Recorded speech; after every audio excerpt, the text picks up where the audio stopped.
North Pride is on the move.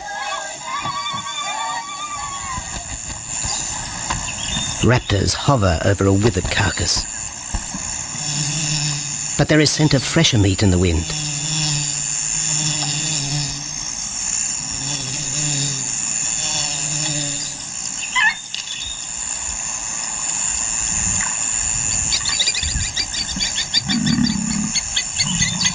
Pickings have been slim for Nabamba's Pride since her fight with a startled warthog.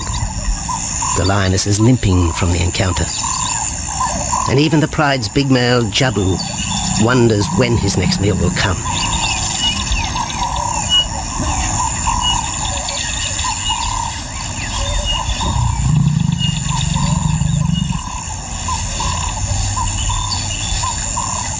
There's been no kill for 3 days, and Nabamba's cubs are hungry. Survival is tough across this tawny continent. And for the Lions of Phinda Reserve, etched into the heart of Zululand, only those with speed and cunning will eat.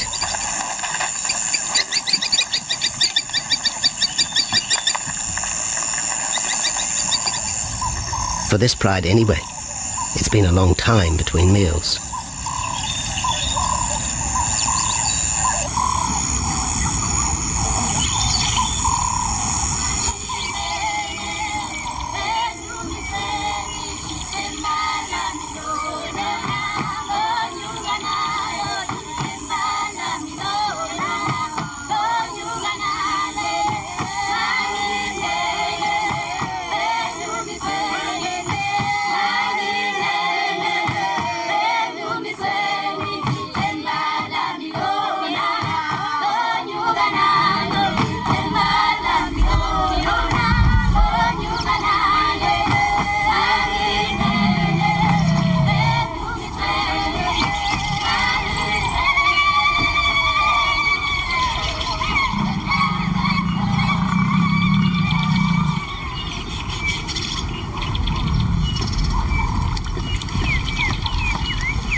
Jabu had waited too long for his lioness to feed him.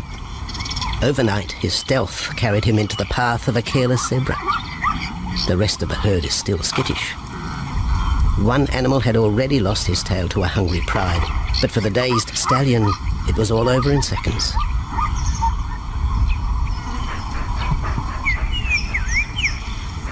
The big male watches his kill from a distance, exhausted by the chase, exhilarated by the sport.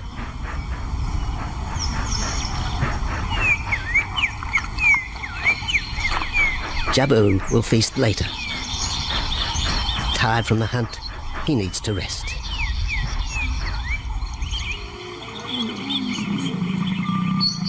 But his prey will be safe. Few scavengers will risk the sudden return of the Lion King.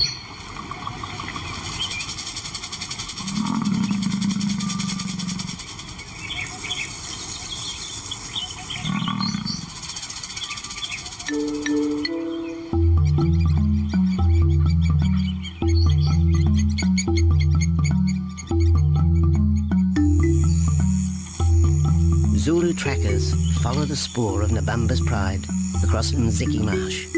This vast tract of savanna is favoured by the lions in the dry air of winter, but it's a region also shared by Phinda's giraffe and white rhino population.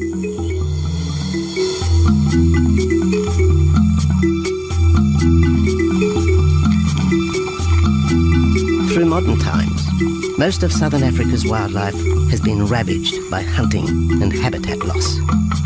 Farmland, overgrazed and buffeted by domestic stock, has ripped the heart out of the original bush. The open, broad-leaved woodland, acacia bushveld, and wetland habitat had all but disappeared, taking with it the wildlife.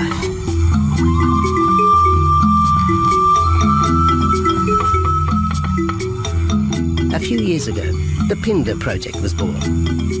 17,000 hectares of farmland bought up in KwaZulu-Natal along South Africa's eastern seaboard. What followed was the largest game restocking program ever seen on the subcontinent.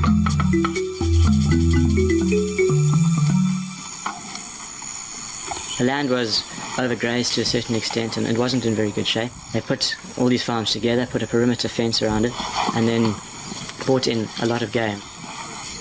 We brought in elephant, we brought in rhino. We started off with those sort of animals and then started with cheetah, bringing in cheetah onto the reserve, mainly to get them used to the area before the lions came on, because the lion is a more superior predator as such and would dominate the cheetahs. We wanted to get them settled first before the lions came in.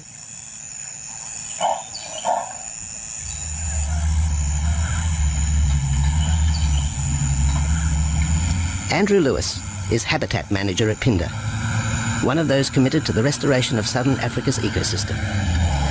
Phinda is the Zulu word for return, and the aim of his company, Conservation Corporation Africa, is to return the land to its traditional wildlife and at the same time restore the habitat to its original state.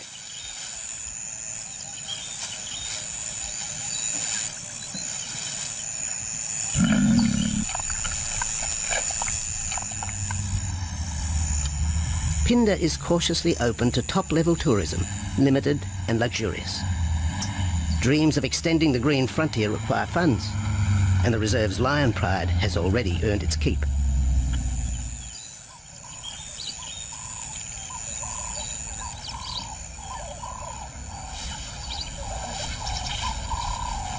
The lions on this property are actually generating revenue for the property through ecotourism, and that they are a benefit to the wildlife because of the draw card. There's a few animals, lions, elephants, for example, and rhinos, and possibly giraffes, but those are your main ones that people come to see. And we've been very fortunate to be able to have lions on the property, and I think those lions that we have given us amazing value for our guests, and by getting our guests in here, we're getting revenue into the area, and that's benefiting wildlife as a whole.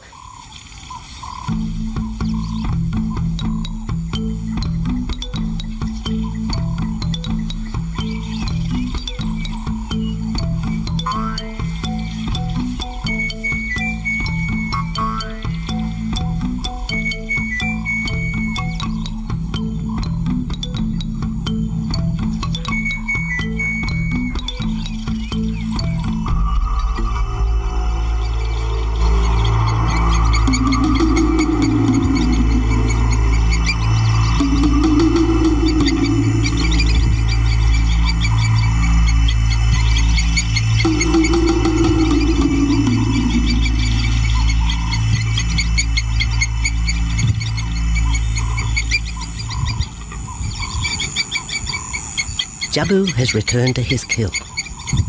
He licks the bloated carcass, but still there is no feeding. Lions will gloat over their prey, delaying the first bite until the meat ripens.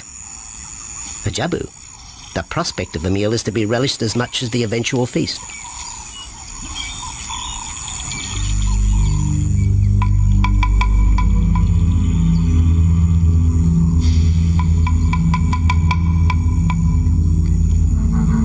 Meanwhile, Nabambo's pride is on the prowl.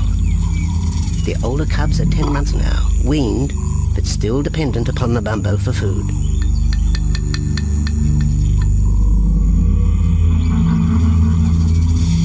The cubs are learning to stalk, but they won't kill for another 6 months.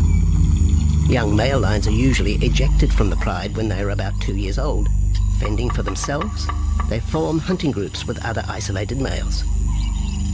Nabambo's cubs aren't sure what to do with prey so close, but the lioness isn't far behind.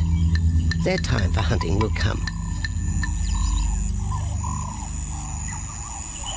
Nabambo's 4-year-old daughter also lives with the pride. She is the mother of the group's youngest offspring, 7-week twins Umveli and Damana. The little cubs have been hidden since birth, and now stay close within the protective circle.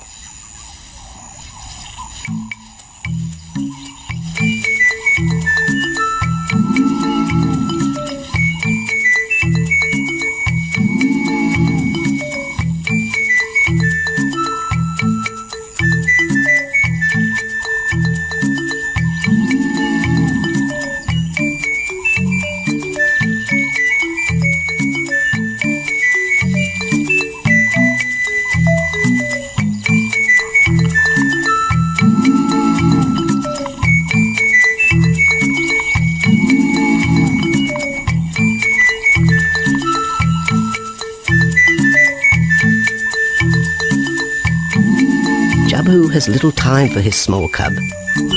When he is older, Damana will hunt with his father, but for the moment, the big male has nothing to do with his young son. Dejected, the cub finds solace among his siblings.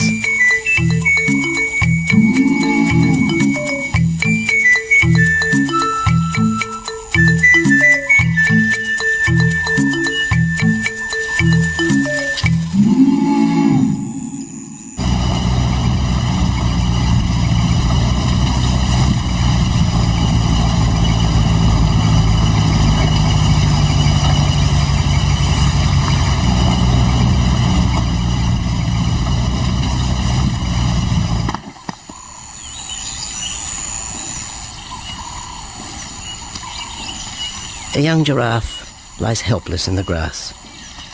The animal's complicated vertebra means it is unable to rest its neck for any length of time. Lack of mobility means blood to the brain slows, leaving the animal disabled.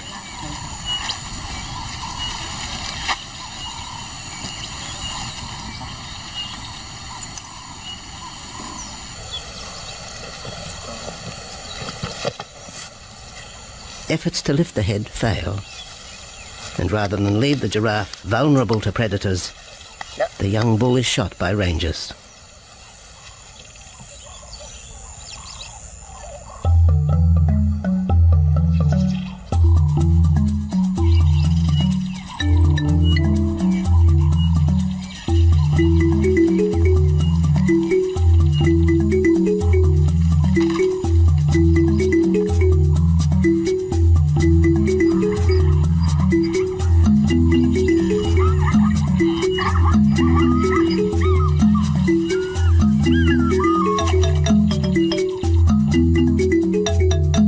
Activity by the waterhole rekindles the interest of the pride.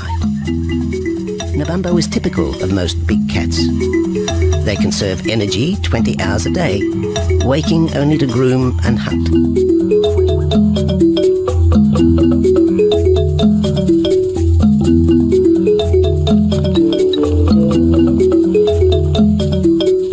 The lioness shows little sign of her injured leg, but the tusks of the warthog have torn sinew and muscle, slowing her in the pursuit of prey.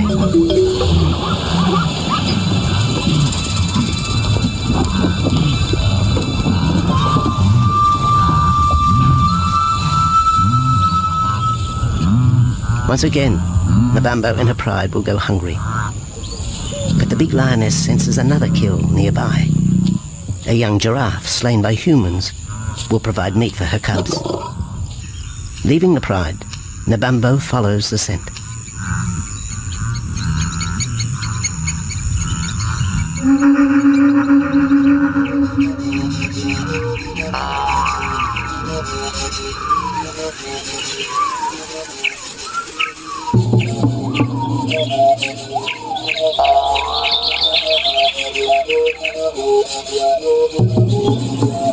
Left alone, the older cubs know the drill.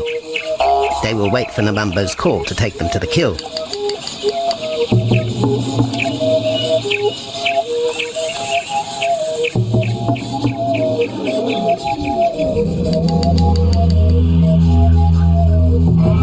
The day moves into shadow. The cubs are restless and a little afraid. Adult lions have few enemies, but cubs, even those 10 months old, are at the mercy of leopard and other predators.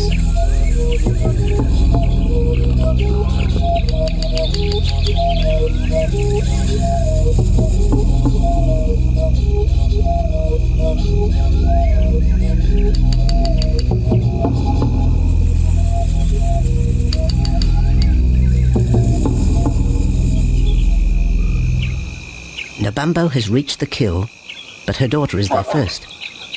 Even though females hunt together, rivalry for the prey is fierce.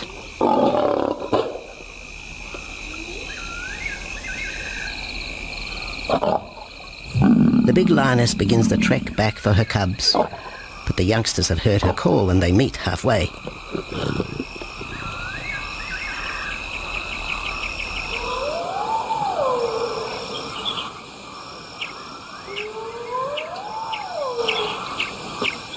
Nabambo settles herself in the long grass. The cubs are unfamiliar with her behaviour.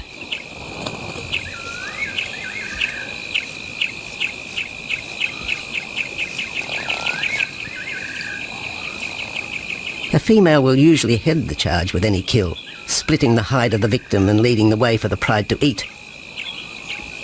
But there is human scent around the giraffe, and the big lioness is cautious.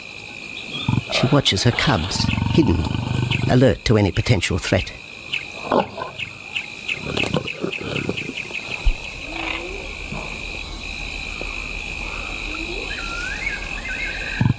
The cubs are curious, confused by this new smell.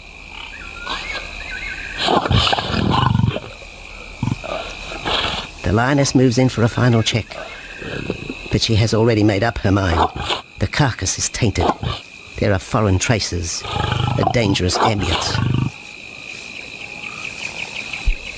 Instinct tells her this is not food fit for her cubs. Disappointed, Nabambo moves away, the scent of another night stalk already in the wind.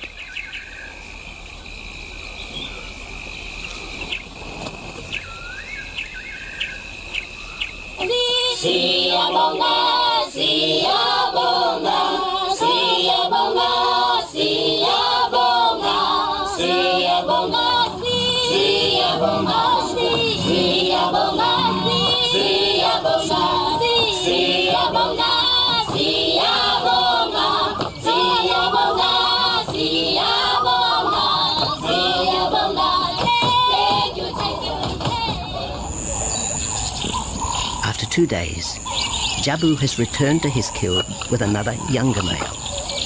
3-year-old Tembi is a son from a previous liaison with Nabambo, and the two paired up after Tembi was ousted from the pride.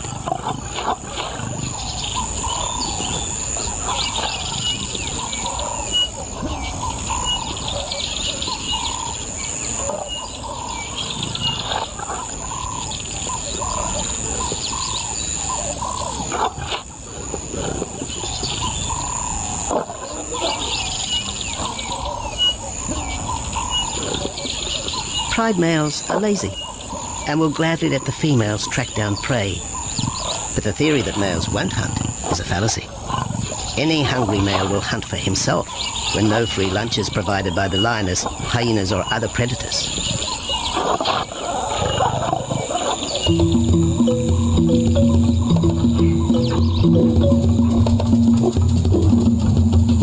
Smaller creatures scatter in the vicinity of the two lions, but there will be no hunting for a while. Bloated after the zebra kill, both males will sleep for the next day, oblivious of their surroundings.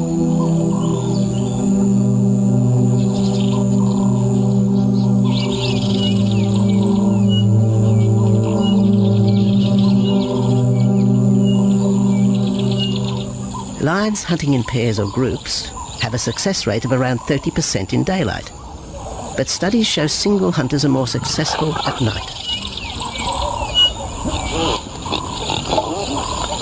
Lions are sociable cats, the only group to take part in communal hunts.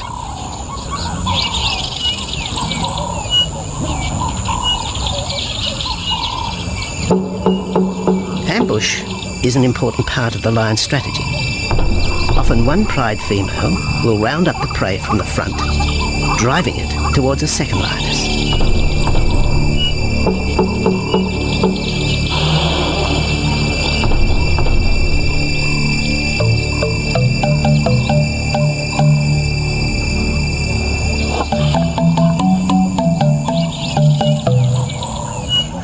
As in most cases, the pride male will only get involved if he has to.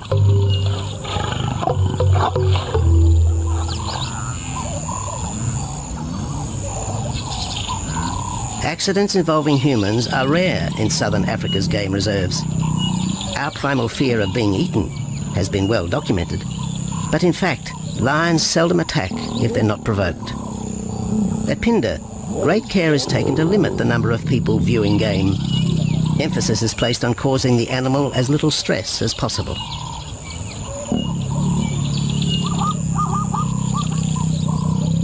Lion isn't a part of their natural food source. They don't normally go out and hunt people. I think your lions are opportunists though, and I certainly think that if your lion is very hungry, under stress, I don't think they'll necessarily go out to hunt you down, but if you interfere with them, they'll certainly kill you. And there's a good chance they might eat you at the same time.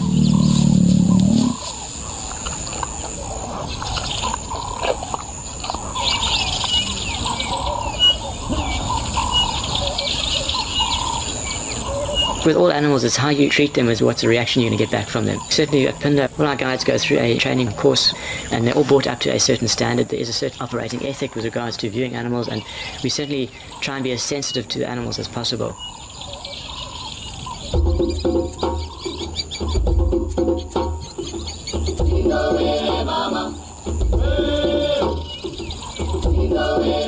Cradled within the arms of the Yabomba Mountains and the Indian Ocean, Phinda covers one of the most diverse regions of Africa. Here are found 7 different ecosystems, from palm savanna and bushveld to rare sand forest and dense thorn bush, all restored from the pastoral belt which had swept down the east coast.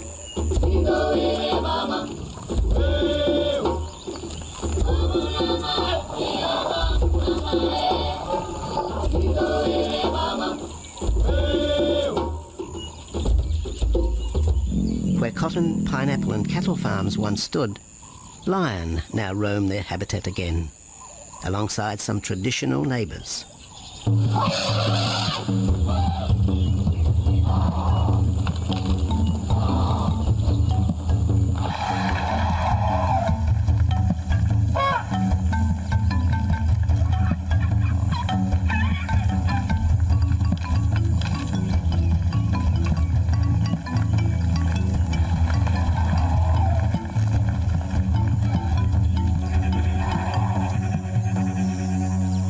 Phinda sees its responsibility to the region extending beyond restoration of habitat and wildlife.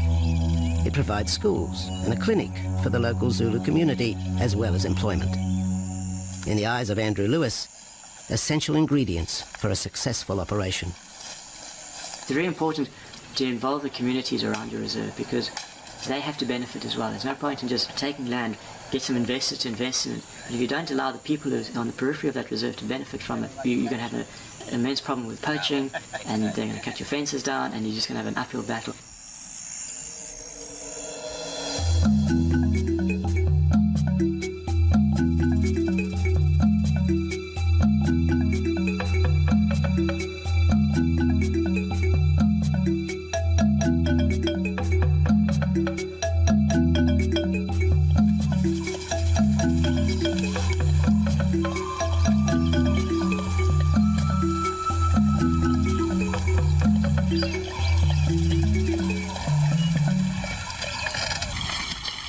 In 1992, the Phinda lions were among the first of the big 5 animals to be relocated to the reserve.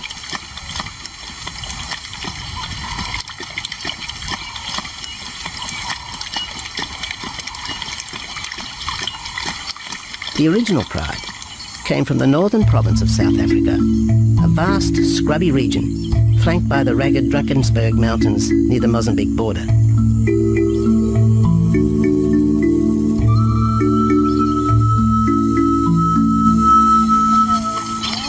Peter Rogers helped round up Phinda's first pride, handling the lion's capture and subsequent move south. Today, he's head vet at the Hoedspruit Research and Breeding Centre for Endangered Species, overseeing its cheetah breeding program.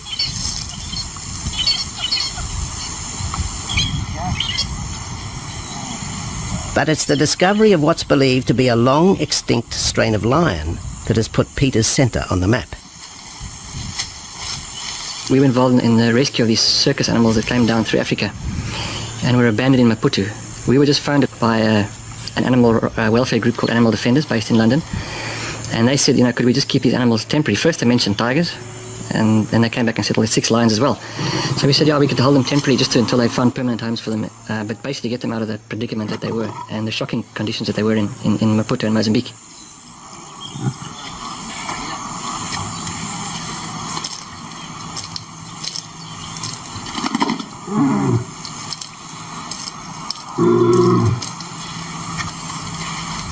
When the lions arrived at the breeding centre, their size, pale colouring and the male's thick black belly mane put them into the category of the Cape or Barbary lion, not seen in the wild since the early 1920s. A few still exist in captivity, and a male and female were brought to South Africa from an Italian zoo for breeding purposes. But attempts to mate Akef, the big male from the ill-fated Mozambique circus, with the Italian female are proving difficult.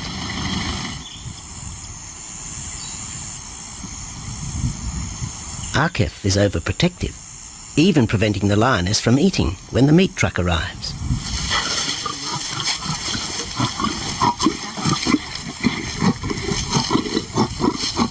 Finally, though, Sissy makes her breakthrough.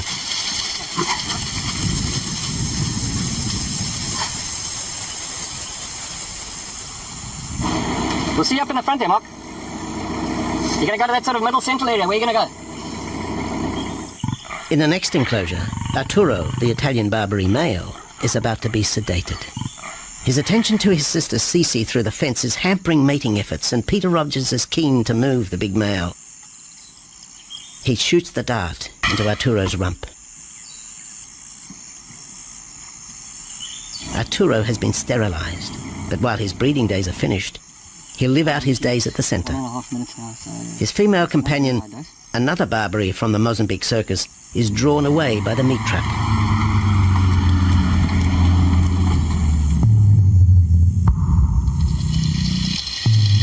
It's 20 minutes before the anesthetic takes effect.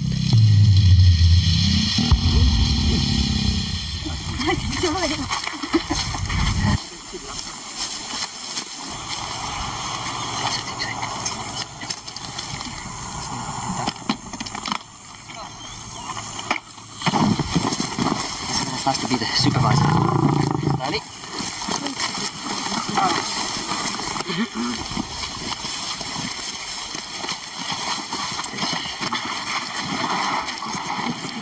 You'll need all your help at the bottom just to put him back into the cage, okay? 1, 2, 3. Yeah.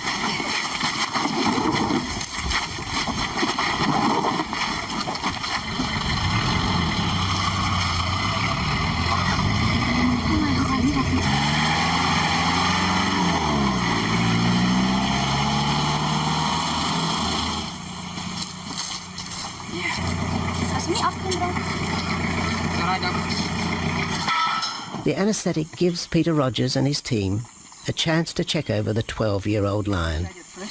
He'll spend a few weeks in this cage before being returned to his enclosure for observation. I still want to inject him and everything, Mark.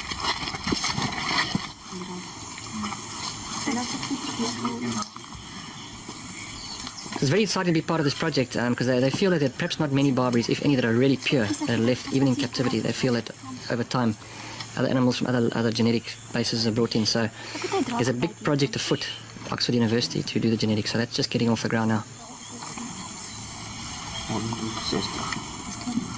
Okay. We just put under the skin and the neck if we can find the skin under this big beard of his. Normally lions wouldn't have this many ticks, but being from Italy, the European lion, it doesn't have that innate or inherent resistance to ticks. It does come with time. Like a bit of a bit like this. What we can do is put him in there and roll him over inside there. Immediate term now is to get these ones to breed. And we'll take it day by day from there and see how it goes. But the prime object initially was just to get these animals back into good health. And it's developed into something a lot bigger.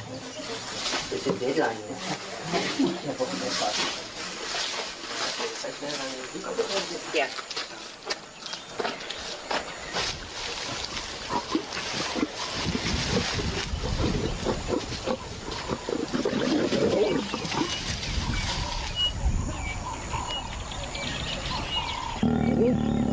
While the breeding centre's lions are healthy, it's not the case a few kilometres away in the Kruger National Park, where TB has ravaged half the population. Infected buffalo have been blamed for the outbreak, primarily in the south of the park, and attempts are being made to fence off the diseased area.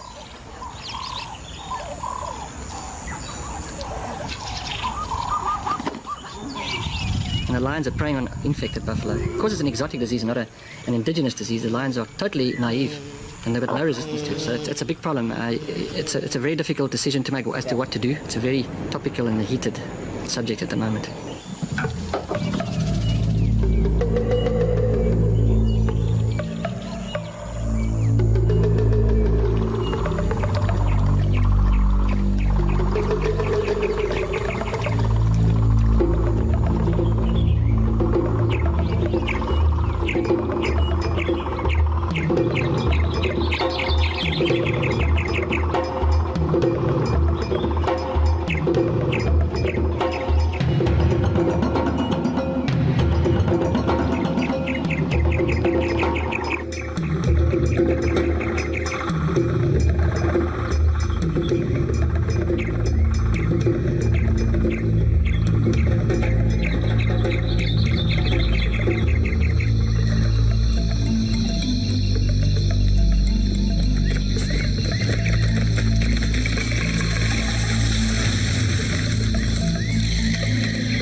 Back in Phinda, the night stalk has begun. Nabambo keeps her cubs close. They're hungry, but tonight only Impala can be tracked down, a morsel for the lioness. Food is scarce at this time of year, so the pride's territory covers a large area. Lions can only afford to be territorial where there is a reliable supply of game.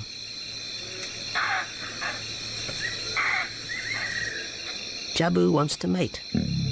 He's been with his pride for nearly a year now. But Nabambo would prefer a larger group of males around her. Eventually, though, Jabu will have to join forces with other males to have a chance of keeping this pride. The big male is only 7 years old and a fine specimen, weighing in at just under 200 kilograms. For the moment, he's secure. Although tonight, Nabambo has hunting on her mind.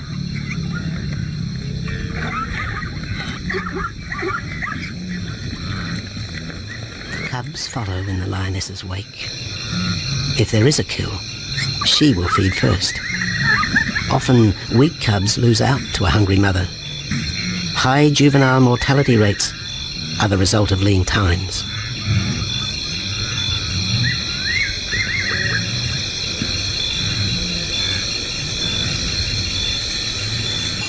Jabu has had enough. He's been walking for hours. Sleep is more important. And the zebra he ate 2 days ago will suffice for another night.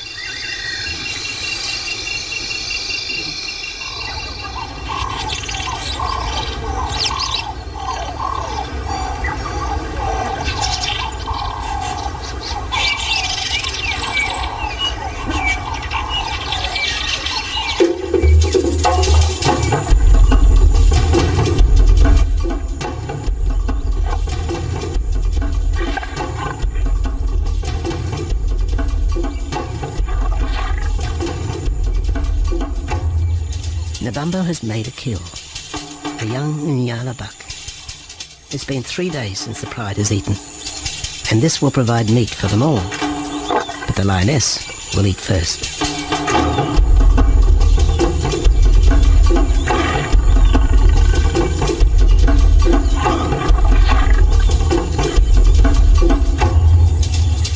The cubs know the routine. They will get their turn. But Nkosi is hungry. He creeps towards his mother. As the biggest of the cub,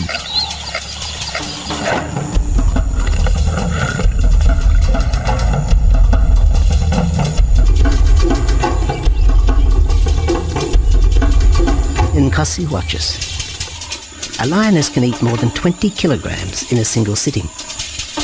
This could be a long wait for the little cub. Nkosi approaches the kill cautiously. Sometimes the lioness will turn on her cubs, but today Nebambo is pleased with her efforts.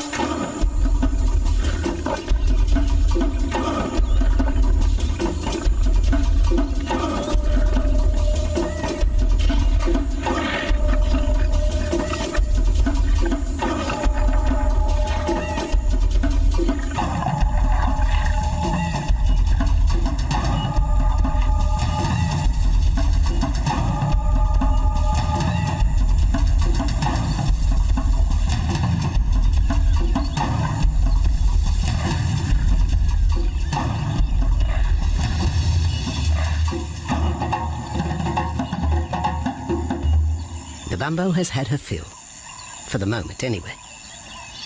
Lions never eat the stomach of a kill. She will bury it before dragging off the carcass. This way, hyenas and other predators are thrown off the scent. The evidence has been buried. The carcass is no more.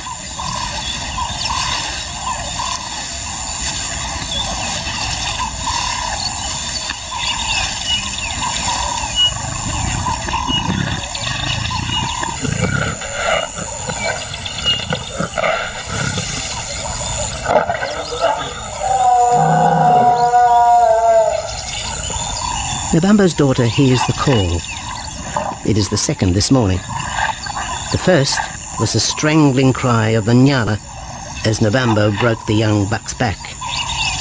There was no struggle. The big lioness is a seasoned hunter.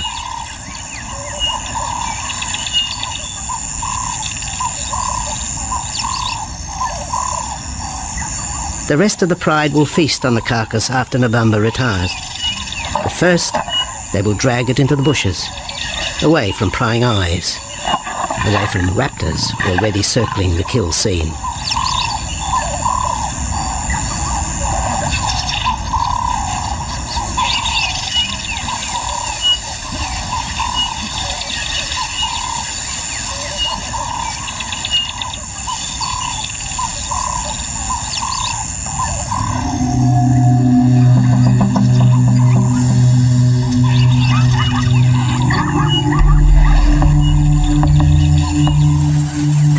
Has created a nervous edge.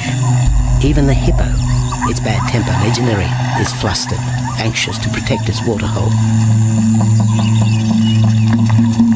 The wildebeest are a favourite prey for lions. Naturally, they feel vulnerable. But for the pride, there is no agitation. Gorged, they will sleep for the next day. Even Mveli and Damana, the 7-week twins, have tasted blood for the first time. But it will be many months before they take part in a hunt. For the moment, they just want to play with Nkosi.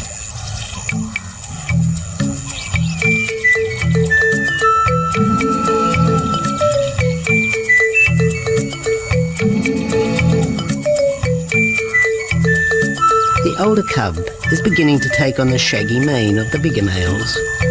Within 18 months, he will be hunting with them, competing for his own pride. In the meantime, though, he has to contend with his young siblings.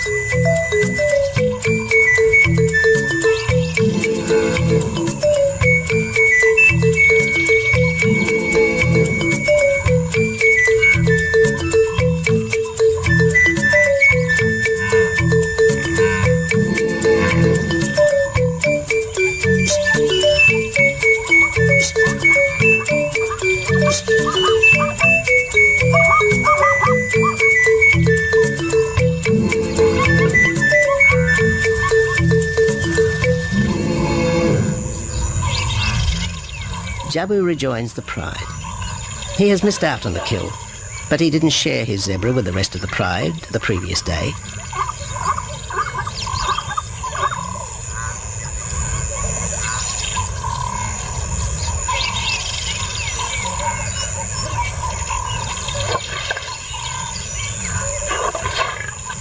A half-hearted attempt at mating, but the big lion's attention is drawn to a curious onlooker. With the pride so close, the giraffe won't be sitting for long. Drinking and sitting is when they are at their most vulnerable.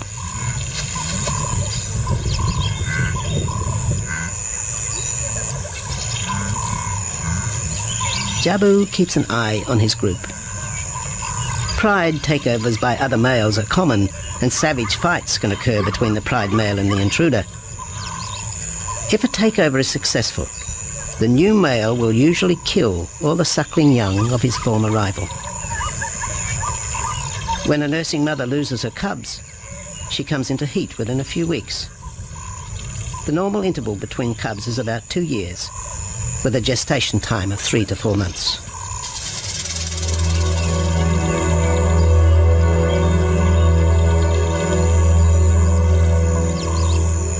Jabu marks his territory, but it may soon be all in vain. A fresh infusion of lion genes is necessary to avoid the effects of long-term inbreeding.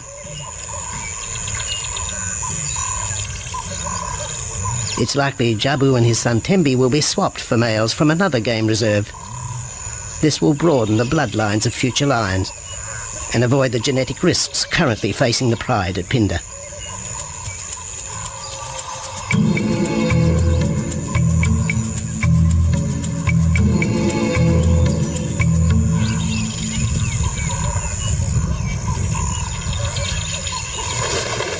Vultures have found the dead buck, but there is little left of the carcass. November and her pride have eaten. The big lioness tries to dislodge Inyala fur from her teeth.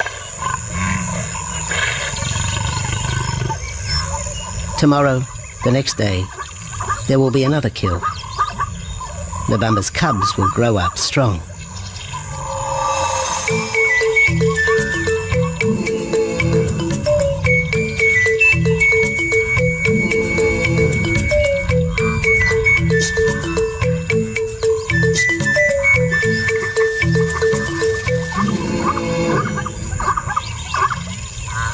The lion is the greatest of all predators, the essence of all that is Africa. And yet, there are fewer than 50,000 left in the wild. The future for the species lies in managed reserves such as Phinda. Here in Zululand, the lion roams free for the first time since the beginning of this century. At Phinda, the philosophy has always been simple. Africa's wildlife land, undervalued and underutilized, is the continent's most precious natural resource. Focusing on the animals, their habitat and local communities is just the beginning of an African renaissance. Phinda is, after all, the Zulu word for return. Maybe, too, it's a chance for man to redeem himself just a little.